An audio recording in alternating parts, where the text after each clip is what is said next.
A court in Mozambique has sentenced two former spy chiefs and the son of a former president to 12 years in prison for their roles in a corruption scandal where the government tried to hide massive debts. On Wednesday, Judge Adriano Baptista said that the acts committed have brought about consequences whose ramifications will continue for decades. In 2013 and 2014, state-owned businesses illegally borrowed $2 billion from foreign banks to purchase a tuna fishing fleet and surveillance vessels. The government masked the loans from the parliament and the public, and when the hidden debts finally surfaced in 2016, the International Monetary Fund and other donors cut off financial support, triggering a sovereign debt default, a currency collapse, and an economic crisis that Mozambique has not recovered from. Professor Adriano Nuvunga, Executive Director of the Center for Democracy and Development, joins me now for this conversation. Professor Nuvunga, thank you so much for joining me. Welcome to Business Edge. Thank you. Thank you very much for having me. So we followed this case since the news of the trial particularly broke last week, and there were 19 defendants. 11 of them were found guilty, 8 were acquitted, and among those convicted were former President Armando Guebuza's son, as well as the former head of Security and Intelligence and the head of the Security Services Economic Intelligence Division. So in terms of the court's decision and judgments relating to some of the higher profile defendants in this case, take us through that. Well, at the beginning, you said this was a historic trial. There was nothing historic in this trial. Number one, people have hoped that the trial would focus on the perpetrators of the $2 billion scandal. That was not the case. This trial was focusing on the kickbacks paid to the Mozambican conspirators that worked together to facilitate this process. So it was not those who signed the $2 billion scandal in the dock. Just to make it clear, okay, the scandal is of $2 billion. But at that trial, the focus was on less than $300 million used by the scandal suffer people to pay kickbacks for Mozambicans, some of them from the civil servant and the others non-civil servants, including the son of former President Guebuza. Okay. So from what you're saying, I get a sense that I need to move straight to my question about the former finance minister, Manuel Chang, and he was actually the one who signed off on these loans. He's been detained in South Africa since 2018, and we're still waiting to find out if he'll be extradited back to Mozambique or to the U.S., and both countries say they want him to face bribery, corruption, and other charges coming from this scandal. So when you compare some of the charges and his level or weight of responsibility versus the people who ended up in the docket and ended up being convicted or those who were let go, what do you think should happen to the former finance minister? Does he need to go back to Mozambique? Will he get justice? Or will the millions of Mozambicans who were impoverished get justice if he goes back to Mozambique to face the courts? No. Mr. Manuel Chang, the ex-finance minister, he is one of the masterminders of the $2 billion scandal that ruined our country and impoverished our population here. This man is detained in South Africa. He is wanted in America for crimes committed there. He must go to America. We are the ones who are pushing for him to be extradited to America against the Mozambique state that want them back. Remember, when Manuel Chang was detained in South Africa and wrote to Dubai to chew the big money that he has accrued from this process, there was no process against him here in Mozambique. He was enjoying immunities. Only then the case was opened. So bringing Manuel Chang to Mozambique, it is a way of killing the case.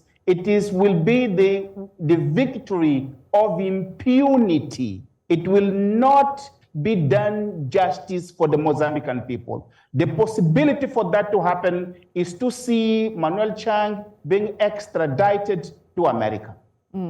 So in your first answer to me, you did make mention of the Mozambican conspirators. So many of us have focused on those in court in Mozambique, but the case is actually quite international. In a separate case related to this, Credit Suisse Group has agreed to pay about $475 million to American and British authorities to resolve bribery and fraud charges on the same case. Also, the London-based subsidiary of the Russian bank VTB will also be paying about $6 million to settle U.S. Securities and Exchange Commission charges that it misled investors also on this case. So what does Mozambique get from the foreign entities that have been involved in this scandal and this debt crisis? Obviously, the case is quite international. There is the domestic dynamic of it. The domestic dynamic of it is the trial that's just ended. This is one. The second component is that the Mozambican judiciary, 4 years ago, they declared these loans as null and void. Therefore, the Mozambican authorities, they have to litigate in international courts against Credit Suisse and the others that connived in order to see the $2 billion nullified internationally. And for that, it is important to have Manuel Chang extradited to America, for him to be convicted of the crimes that led Mozambique to sign illegal debts. Okay, so let's come back to the convictions and those who were acquitted. While you say there's nothing historic about this case and the focus has been on those who, in a way, sort of took advantage of the signing, let's look at the verdict that has come out in the case. What would you make of this verdict in particular? Is this really some level of justice at this level of involvement? What do you make of the sentencing? The trial as a whole, it was a facet. It was a facet, this. Two important aspects. One, they have mixed those who have connived with people, with junior people, small fish, just to confuse the public opinion. This is number one. Number two, throughout the process of the trial, it was evident that the current president of the republic, who at the time of events, he was the defense minister, has a case to answer. But the judge, he left his role of a judge. He became the lawyer of the president to protect any possibilities of the president answering his responsibility in the case. The third aspect is, although the trial was open, was transparent, was televised, when it came the assets recovery part, that was obscure, that was not transparent, was not televised. In corruption cases, what matters the most is assets recovery, not the number of years that you jail people. And back to that, when it comes to sentencing, these people were sentenced to between 6 and 12 years. Yes. A few weeks ago, people who committed minor crimes, they were convicted to 20 years in jail. But these people here, that they have this, in our view, it's a treason. When you commit such a crime that ruins the country and you are the son of the president, you use that privilege, that's a treason. They are condemned, sentenced only for 12 years, and they have been sitting in a luxurious jail. The jail where they're sitting, it's almost a 3-star hotel by the Nigerian standards. So they are not necessarily in jail. Not only that, but importantly, they are condemned, they're sentenced for 12 years, but they have kept the millions of dollars that they stolen from the Mozambicans. So specifically, the son of former President Gebuza, he, at the age of 40, he got $35 million from this scam. this money belongs to the Mozambican people, but he keeps it, and the court allowed him to keep it. That's why it's a facet. So you've raised a number of issues. I want to go back to one very quickly. So as well as the current president now, Felipe Nyusi, as you said, who was Minister of Defense at the time that these contracts were signed, we also have former President Armando Guebuza, who also was implicated but not charged. Professor, are you with me? Professor Nuvunga? Okay, I think we're having some technical issues here, but the conversation about the trial in Mozambique, it took a judge about 5 days to read out the verdict for 19 defendants. If we get some of the details up on the screen there so you can have the details for you. This is a case that goes back as far as 2013, 2014, when 3 state-owned companies apparently went ahead and signed some dubious loans. So there we have it.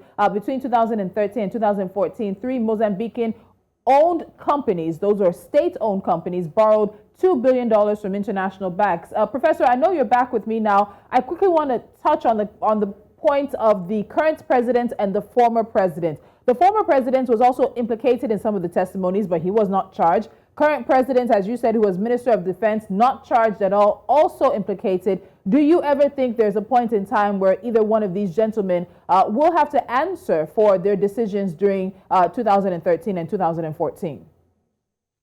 This is why I'm saying that justice is not being served, because the 2 people that were at the top, who are respectively the former president and the current president, they are not answering any questions. The former president was there at the trial, but only accompanying his son.